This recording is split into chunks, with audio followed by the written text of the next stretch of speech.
Kinabukasan gaya ng inutos ni Bruce, maagang inayusan ni Sharon si Michael. Bumaba na siya karga ang bata nang maayusan ito. Sa ibaba ay naghihintay sa kanila si Bruce. Ako na ang magdadrive, anitong nagpatiunan na sa sasakyan. Walang kibong sumunod siya rito. Sa sasakyan ay tahimik lang sila. Pati si Michael ay tila sumali. Hindi ito nangulit. Tahimik lang itong nakakandong sa kanya. Nang matapos ang check-up ni Michael ay sumakay na silang muli sa sasakyan. Anong sabi ng doktor? Kaswal na tanong ni Bruce sa kanya. Hindi ito sumama hanggang sa loob ng klinika. Okay naman daw, maikli niyang tugon. And okay nga raw, pag-uulit niya. Iyon lang, hindi ba siya binigyan ng vitamins or kahit ano? And about his weight, hindi naman daw ba overweight ng bata at kailangan pang ijeta? Tila inis na tanong nito. Hindi na siya nakapagtimpi. Okay nga raw eh. Ano nga namang sabihin ko sa doktor, hindi nyo ba siya bibigyan ng vitamins? What about his weight? Hindi ba naman overweight na ang bata ay kailangang ijeta? Kinaya niyang sinabi nito sa ganun ding tono. I was just asking, bakit ba para kang bata? Sarang sabi nito. Hindi ako parang bata. Ikaw ang hindi makaintindi. Just shut up. Ang yabang mo talaga. Galit nang sabi niya rito. I said shut up or I'll make you Sharon. Banta nito. At anong gagawin mo ha? Sobra ka talagang hindi na niya pagpapatuloy ang sasabihin dahil hinuli nito ang mga labi niya. Mabuti na lamang at matangkad ito. Hindi naipit ang natutulong na si Michael na kanong niya. Hindi niya alam ang gagawin pero tila may sariling isip ang mga labi niya. Kusang tinugon ng mga yun ang halik nito. Bruce, anas niya. Tila doon ito natauhan. Natigilan ito. Maya-maya ay nagsalita ito. Higit pa rin ang mapapala mo sa susunod. So learn to respect your vows. Aniyang pinasibad na ang sasakyan. Natulala siya sa sinabi nito. Shit! I hate her. But why did it feel so right when I kissed her? Memories of Rosalie's flooded his mind nang matapos ang halik na iyon. He couldn't afford to kiss Sharon every time he feels like it. And he couldn't afford to feel something for her. Maraming bagay ang hindi niya kayang gawin kahit pagusto na niya. Saksi siya sa paghihirap ng kalooban ng kanyang ama. Alam niya ang hirap nila ni Paul nang walang ina na nag-aruga sa kanila. At ngayon malinaw na si Sharon ay eksaktong replika ng kanyang ina. Mas masahol pa nga kung tutuusin si Rosalie dahil hindi nito binigyang halagang pagtingin niya para dito. And now nasa tabi niya si Sharon. Napaamo na nito si Michael. Mali iyon at hindi na siya maaaring gumawa ng isa pang pagkakamali. Hindi maaari. Karga si Michael ay umibis ng sasakyan si Sharon. Hindi pa man sila nakakapasok sa bahay ay narinig niya ang tunog ng paparating ng sasakyan. Napalingon siya. Tumigil sa harap ng mansyon ng isang makintab na Toyota Corolla. Bumaba mula raw ng kanyang kapatid at ang kanyang bayaw. Ang init sa Pilipinas, sabi ng kanyang ate Rosalie. Nanlaki ang mga mata nito nang mapatingin sa kanya. Sharon, ate, hindi niya malaman ang gagawin. Mabuti naman at naisip pa rin yung bumalik. Sarkastikong saad ni Bruce na nakatingin sa mag-asawa. Nakababa na rin ito ng sasakyan. Of course, kuya, malilimutan ba naman namin ang birthday ni Michael? Nakangiting sabi rito ni Paul. Noon lang niya naalalang malapit na nga pala ang karawan ng pamangkin. Hindi na kami nagpasundo. Nagpahatid na lamang kami sa rent-a-car. Pagboboluntaryo ni ate Rosalie, bagamat hindi niya nagtatanong. But that's not important. Ang tanong ay kung bakit ka narito, Sharon. Sabi nito sa kanyang hindi man lang nakuhang halikan ng natutulog na anak na karga niya. She's take care of Michael. Wala kasi ang mga magulang ng bata. Sabad ni Bruce, kinuha nito sa kanya si Michael. Hinayaan niyang kunin ito sa kanya ang bata dahil nangangalay na ang mga braso niya. Oh, maarting saan naman ang kanyang kapatid na hindi man lamang ito nakuhang yakapin siya o ano. What are we doing here sa labas? Pumasok na tayo. Anang bayaw niya na hindi man lamang nagawang tapunan siya ng tingin. Pasadlak na naupo sa sopa ang mag-asawa ng makarating sa salas. Noon lamang naalala ng mga ito ang anak. Akin na si Michael Bruce, wika ng ate Rosalie niya. Nakasimangot na inilapag ni Bruce ang natutulog na bata sa couch. Oh my, ang laki na niya Paul, sabi ng ate niya sa asawa nito. At gwapo mana sa ama, sabi naman ng bayaw niya.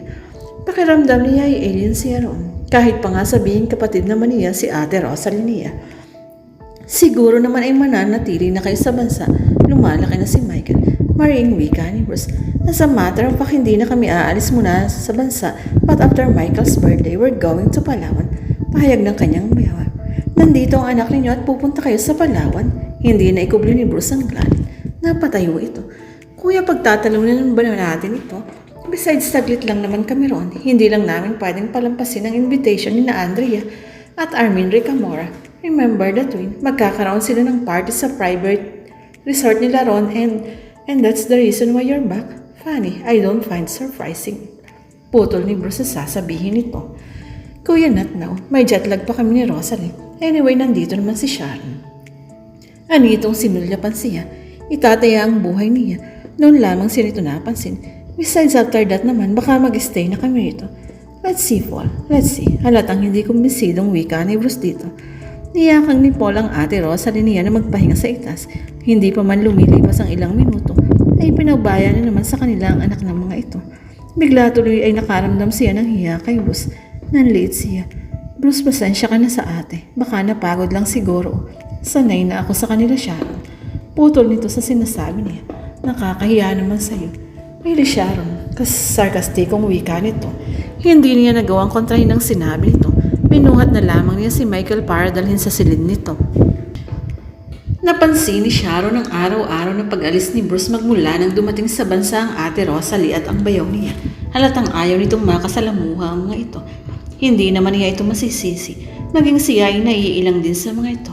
Ganun na lamang kung maglambingan ang mga ito. Tila kakakasal pa lamang naroong maghalikan kahit nasa harapan ng anak. Subalit lihim din naman siyang natutuwa sapagkat nakikita niyang natutuwa ang mag-asawa kay Michael. Kung sa bagay kahit naman sino ang matutuwa sa bibong bata. Kung noong mga unang araw ng mga ito ron ay palagi siyang tinatawag upang mag-alaga kay Michael. Ngayon ay pinaalis na siya upang ang mga ito na ang mag-alaga sa anak. Tingnan mo po lang anak mo, ang lakas kumain, nakakatuwa. Mulalas ng ate niya.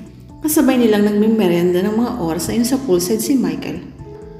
Nanlaki ang mga mata ni Paul nang dakmain ni Michael ang cheese stick sa mesa at isubo iyon. My God, kaya naman palang taba-taba na usal nito. Umagikik naman si Michael, lalong naaliw ang mga ito. Napangiti lamang siya sa nasaksihan. Simple lang ang naging handa sa kaarawan ni Michael. Pamilya lamang ang imbitado sa nasabing okasyon. Sila-sila lamang ang nagsalo-salo sa malaking dining hall ng mansyon. Ipinasundo ng ate niya ang kanilang ina para makadalo sa pagtitipong iyon. Halos maluha sa galak ang kanyang ina nang makita ang apo nito. Agad nitong kinarga ang apo at nilaro. Si Bruce naman ay tahimik lang na nagmamasid sa kanila. Nang matapos ang salo-salo ay pinatid na ng kanyang bayaw sa bahay nila ang kanyang ina. Iniakyat niya si Michael sa silid para patulogin. Panay-panay na ang hikab nito. Halatang napagod ito sa paglalaro. Nang makatulog ito ay nagtungo siya sa kanyang silid. Nagdalit palit ng damit pantulog. Ngunit matagal na siyang nakahiga, hindi naman siya dalawin ng antok. Bumangon siya at nagtungo sa Teresa. Presko roon, malamig ang simoy ng hangin. Kanina pa tinititigan ni Bruce si Sharon. Hindi siya nito napansin sapagkat tahimik lamang siyang nakaupo sa bandang dulo ng Teresa. God, she's beautiful. Nakalugay ang mahaba nitong buhok at nilalaro iyon ng hangin. Ang pantulog nito ay isang oversized tee na may imprentang cartoon character. Sa harapan, nakayapak lang ito. He suddenly felt an overwhelming need to embrace her but he stopped himself. Not you, Sharon. Not you. Niyapos nito ang sarili na tila giniginaw. Hindi niya napigil ang sarili. Nilapitan niya ito. Sharon. Halos mapatalon si Sharon sa pagkagulat ng marinig ang boses ni Bruce. Kaagad naman niyang nahamig ang sarili. Pero anong ginagawa mo riyan? Tanong niya rito. I've been watching you, sabi nito. Hindi niya malaman kung bakit tila naging husky ang boses nito. Bakit? Tanong niya. I don't know. Pumwesto ito sa likod niya at niyakap siya. Hindi niya alam ang gagawin. Bruce, ano?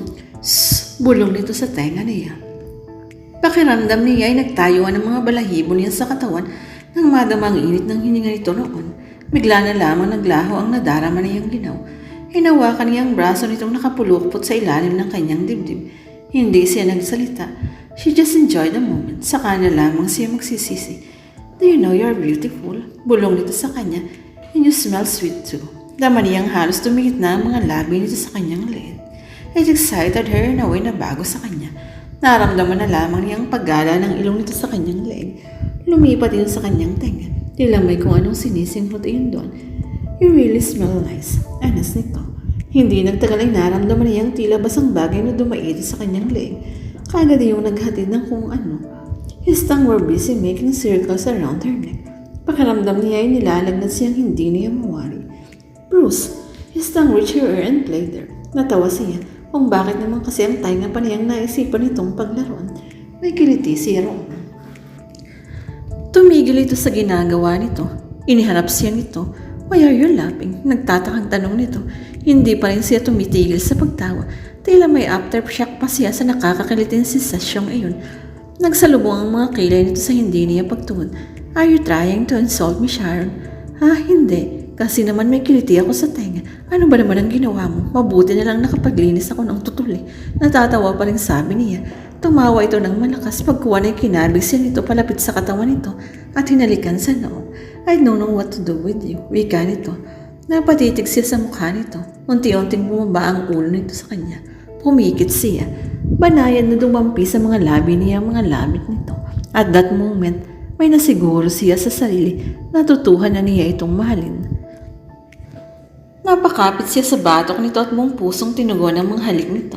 Nang bigla na lamang itong tumigil sa ginagawa, tila napapasong binitiwan siya nito. Bruce, nagtatakang tanong niya rito. Not you, Sharon. Not you. Sabi nito sabay talikod. Naiwan siyang tulala. Hindi niya alam ang gagawin. Ano ba ang nangyayari? Ano ang ibig nitong sabihin? Not me dahil yaya lang ako ng pamangkin niya. Naluluhang pumasok siya sa kanyang silid. Tanghali na nang magising siya Sharon. Hindi siya halos pinatulo ng nangyari sa kanila ni Bruce. Nakasalubong niya si Lenlen nang magtungo siya sa komedor para mag-almusal. Nalaman niya mula rito umalis na ang kanyang kapatid kasama ang asawa nito patungo sa Palawan. Pagkakain ay pinuntahan niya si Michael sa silid nito. Gising na ang bata at naglalaro ito ni Bruce. Nang makita siya ni Bruce agad itong tumayo at lumabas ng silid. Pakiramdam din niya ay tinusok ng aspili ang kanyang dibdib. Teple, excited na wika ni Michael. Pilit niyang binura sa isip ang sama ng loob. May ngiti sa mga labing nilaro niya ang pamangkin. Hindi na naabutan ni Sharon si Bruce ng sumunod na araw. Maaga itong umalis ayon kay Aling Mitring. Kung tutuusin ay maaga naman siyang nagising. 7:30 pa lang naman. Lalo tuloy sumama ang loob niya dahil halatang iniiwasan siya nito. Pero hindi niya ipinahalata kay Aling Mitring. Humila siya ng sulya at tumulog sa mesa. Sabay na po tayo Aling Mitring. Yaya niya sa matanda. Sa labay, walang sa labay iyan inig. Tila hintakot na sabi niya dito. Hindi po, ang sabi ko po, sabay na tayo ang kumain. Ganun ba? Hindi na ining kumain ako. Tanggi naman ito. Mag-isa na lamang siyang kumain. Hi Bruce, nagangat siya ng mukha nang marinig ang tinig ni Myla. Matamis ang pagkakangiti nito sa kanya. What can I do for you? Nakangiting tanong niya rito. Nasanay na rin siyang tuwing nasa Maynila siya ay nagpupunta ito sa opisina niya. Actually, I have a problem Panimula nito. Really? Well, it doesn't show. Sabi niya rito. Thank you. Anyway, ikaw lang makakatulong sa akin. Ako, ano naman ang kinalaman ko riyan? Nakangiting wika niya. Well, I went to a doctor yesterday and he advised me to take a vacation sa lugar daw na may fresh air. Parang nahuhulaan na niya ang nais itong mangyari. Napangiti siya. Maybe I need a breather. Kung palay nang lumalapit, why not? I need to take my attention away from Sharon. What's that smile for? Natatawang sabi ni Myla sa kanya. Nothing. Go on. Udyok niya rito. Alam ko naman na fresh ang air sa Del Pilar. Am I right, Bruce? Yeah, you're welcome to stay there. Pahayag niya. Nanlaki ang mga mata nito. Really? Napangiti siya. Marahil ay hindi ito makapaniwala sa sinabi niya. Ilang beses nakatitong magpaparinig na nais itong magbakasyon sa mansyon. Hindi lang niya pinapatulan ng pahaging nito. Yes. Sa pagkabigla niya ay bigla na lamang itong lumapit sa kanya at hinalikan siya sa mga labi. Can you wait for me bago ka umuwi? Dadalhin ko ang car ko, don't worry. Pero hindi ko alam ang eksaktong lugar ninyo ron. So please. Okay, nanghihinang sabi niya. Naisa niyang pagsisihan ng desisyon.